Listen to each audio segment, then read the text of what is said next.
கிறிஸ்துவுக்குள் அன்பானவர்களே, உங்களை சந்திப்பதில் மகிழ்ச்சி அடைகிறேன். என்னாகமம் 23:21. அவர் யாக்கோபிலே அக்கிரமத்தை காண்கிறதும் இல்லை, இஸ்ரவேலிலே குற்றம் பார்க்கிறதும் இல்லை.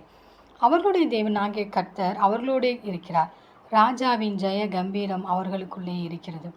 ஆம்பரியமானவர்களே, நம் தேவனாகிய கர்த்தர் நாம் அவரிடத்தில் யாக்கோபின் பிள்ளைகளாய் இஸ்ரவேலாய் நாம் காணப்படும் போது தேவனாகிய கர்த்தர் நம்மிடத்தில் அவர் குற்றம் பார்க்கிறதே இல்லை.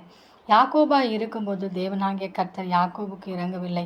அவர் அவரை இஸ்ரவேலாய் மாற்றி அதன் பின்னாக தேவனாகிய கர்த்தர் அவரை ஆசீர்வதித்தார். அதே போன்றும் நாமும் நம்முடைய பாவ வழிகளை விட்டு தேவனிடத்தில் திரும்பும்போது தேவன் நம்மை இஸ்ரவேலாய் அவருடைய சொந்த ஜனமாய் பார்க்கிறார். அவருடைய சொந்த ஜனங்களுக்கு அவர் இரக்கம் செய்யாதிருப்பாரோ?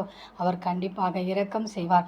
அவருடைய ஜெய கம்பீரம் அவர்களுக்கு உள்ளே கடந்து சென்று என்னாலும் நமக்கு ஜெயத்தையும் வெற்றியையும் ஆசீர்வாதத்தையும் தருகிறது. அந்த தேவனின் அன்பு கரங்களை நாம் பற்றி கொண்டு அவரோடு கூட வாழ்வோம். ஆமேன்.